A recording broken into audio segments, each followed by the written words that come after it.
কালনা মন্দিরময় শহর। কালনা শহর জুড়ে বর্ধমান মহারাজার অনেক মন্দির আছে। মন্দিরগুলির আকর্ষণে শীতকালে প্রচুর পর্যটক আসেন কালনাতে। এবার কালনা শহরের নতুন এক চমক দেখা গেল। শহরের বুকে নতুন আস্তানা খুঁজে পেল পরিযায়ী পাখিরা। প্রত্যেক বছর এসডিও বাংলোর পিছনের দিকের মুড়িগঙ্গায় স্থান হয় পরিযায়ী পাখিদের। শীত পড়তেই সুদূর সাইবেরিয়া থেকে হাজির হয় কালনার মুড়িগঙ্গায়। কিন্তু এবছর একটা নতুন চমক কালনা শহরবাসীর জন্য। কালনার ৫ নম্বর এলাকার বিলে সারি সারি পরিযায়ী পাখিদের অবস্থান দেখে খুশি এলাকাবাসী। সকালে ঘুম থেকে উঠে পাখিদের দেখে নিজেরাই সতর্ক হয়ে যান এলাকাবাসীরা। কোনো মানুষ যাতে এই পাখিদের বিরক্ত করতে না পারে সেই দিকেও সতর্ক থাকছেন ওই এলাকার যুবকরা। ওই পাখিদের দেখে কিছু ফটো তোলার জন্য ওদের ঢিল ছুঁড়েছিল। সেই দেখে ক্ষিপ্ত এলাকাবাসী এই পাখিগুলিকে রক্ষা করার জন্য প্রশাসনকে আরও সতর্ক হতে হবে, কারণ চারিদিকে চায়না সুতো দিয়ে ঘুড়ি ওড়ানো হচ্ছে। যে কোনো মুহূর্তে পাখিগুলির ডানা ঘুড়ির সুতোতে আটকে পাখিগুলি মারা যেতে পারে। এ প্রসঙ্গে কালনা পৌরসভার পৌরপতি তপন পোড়েল বলেন, সাধারণ মানুষকে পৌরসভার তরফ থেকে সতর্ক করা হচ্ছে এবং এলাকাবাসীকেও বলা হয়েছে পাখিগুলিকে দেখভাল করার জন্য। কালনাতে পরিযায়ী পাখি আসার ফলে কালনাবাসী খুব খুশি। রীতা ভট্টাচার্যের রিপোর্ট, সুন্দর বাংলা নিউজ। বলবেন বা কি দেখছেন আপনি এখানে? হ্যাঁ, এখানে প্রচুর পাখি এসেছে। হ্যাঁ, এই বিগত ১০-১৫ দিন ধরে মানে সংখ্যাটা বাড়ছে, আর বেশিরভাগই বালি হাঁস। তা এরা এখানে এসেছে, পরিবেশের একটা খুব সুন্দর লাগছে, কিন্তু কিছু মানুষ ডিস্টার্ব করছে দেখা যাচ্ছে। এবার সেই মানুষগুলোকে বোঝা যাচ্ছে না।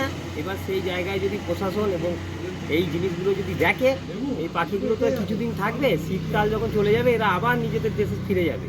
অতএব এই পাখিগুলোর রক্ষণাবেক্ষণের দায়িত্ব প্রশাসনের নেওয়া উচিত, এতে পরিবেশের ভারসাম্য বজায় থাকবে। এই পাখিগুলো বিদেশ থেকে এসেছে, এরা আবার পরের বছর যাতে আসে, এই পরিবেশ যাতে রক্ষা করা যায় সেটা প্রশাসনকে দেখতে হবে।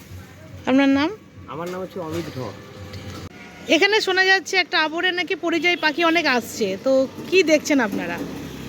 আমরা কি দেখছি বলতে, প্রথম দিন থেকে যখন আসছে তখন আমরা দেখছি পুরো আকাশ জুড়ে আর কালো হয়ে আসছে, আর কিচির মিচির মিচির করে আওয়াজ হচ্ছে। আমাদের দেখতে খুব ভালো লাগছে। এসে দেখলাম পুরো ঘুরতে ঘুরতে ঘুরতে ঘুরতে ওই আবরের মধ্যে গিয়ে নামলো। এবার আমাদের খুব মজা লাগছে, আজ ১০-১৫ দিন ধরে আমরা দেখছি, আমাদের প্রকৃতির জিনিসকে ভালো লাগছে। এবার কালকে আমরা হঠাৎ দেখি একটা ভদ্রলোক আর এক মহিলা, ওনাদের কেউ হয়তো বলেছে যে এখানে সব বালি হাঁস এসে অসংখ্যভাবে এসে হাজির হয়েছে। ওরা ছবি তোলার কারণে দেখলাম দুটো আদলাইট ধরে ঢিল মারলো, ঢিল মেরে পাখিগুলো সব যে যার মতো ছিটিয়ে চলে গেল। আমাদের দেখে খারাপ লাগলো যে ওরা অনেক দূর থেকে এসছে এখানে আশ্রয় নিতে, আর প্রকৃতির জিনিস। আমরা একজনকে বললাম যে দাদা দেখো এইভাবে কি ইট ফিট মেরে ওদের বিরক্ত করছে। তা আমরা এটা আবেদন করতে চাই যে কালনা মহকুমার শাসক যারা আছে তারা যেন এটাকে একটু দেখভাল করে এবং একটু মাইকিং করে যদি আশেপাশের লোককে বলে দেয় যে আপনারা এদেরকে কোনো সময় ডিস্টার্ব করবেন না, বরঞ্চ এদের সহযোগিতা করবেন, তাতে আমাদেরও ভালো লাগবে যে প্রকৃতির একটা জিনিসকে আমরা বাঁচিয়ে রাখতে পারি। আপনার নাম? আমার নাম হরেন বাগচি। আমি চাইছি কটন সুতোটা মাঞ্জা করাটা আবার ফিরে আসুক এবং লাইলনটা বন্ধ হোক, কারণ আমরা বেচতে পারছি না, কেউ যেন বেচতে না পারে। প্রশাসনের দিক? আর প্রশাসনের দিকে আমরা দৃষ্টি আকর্ষণ করছি যেন এটা ইমিডিয়েট যেন ধরপাকড় শুরু হয়ে যায়। কেন ধরপাকড় শুরু হলে কালনাতে আপনি লিচুতলায় এক গাড়ি মাল এসছে, আমার কাছে খবর আছে, বাচ্চারা বলে যাচ্ছে, ঠিক আছে, ওখান থেকে নিচ্ছে। আচ্ছা, কোর্টের মোড়ে এই দিক দিয়ে আপনি নিবুজি পর্যন্ত মাল পাবেন, যেখানেই রেট করবে প্রচুর প্রচুর টাকার মাল পাওয়া যাবে, ঠিক আছে। ওদিকে দিঘির পাড়ে প্রচুর টাকার মাল পাওয়া যাবে, ঠিক আছে। সারা কালনায় মোটামুটি এইটুকুনি জায়গা বাদ দিয়ে এরকম ঘিরে আছে লাইলন সুতো, পুরো শহরটাকে ঘিরে আছে। কিন্তু পঞ্চায়েতের দিকে ওই আপনার ওই দিঘির পাড় যেটা, ওটা পঞ্চায়েতের, কিন্তু কালনা প্রশাসনের আন্ডারই আছে, তারা তো ওটাকে করতে পারে।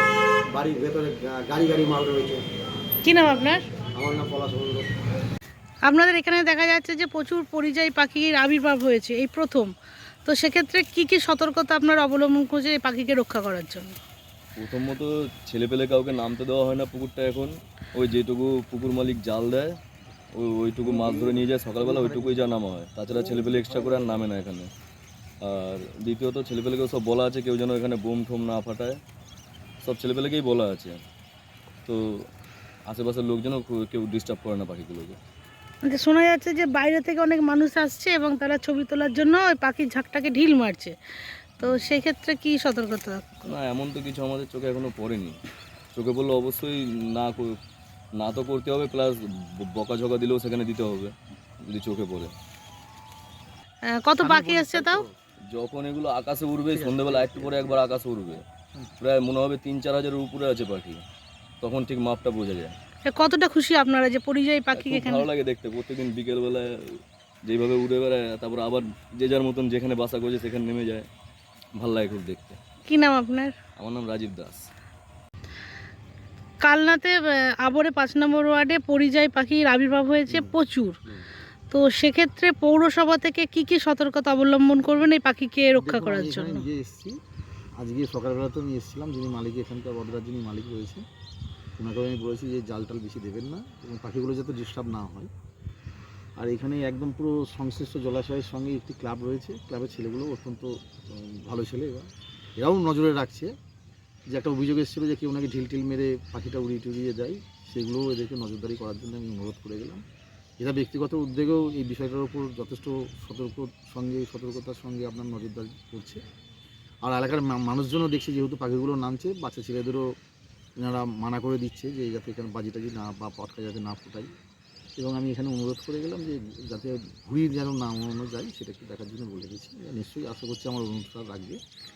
আর পৌরসভাগতভাবে যতটা সাবধানতা বা এদের পক্ষে যতটা নিরাপদে রাখা যায় সেটুকুনি নিশ্চয়ই ব্যবস্থা রাখবে পৌরসভাগতভাবে।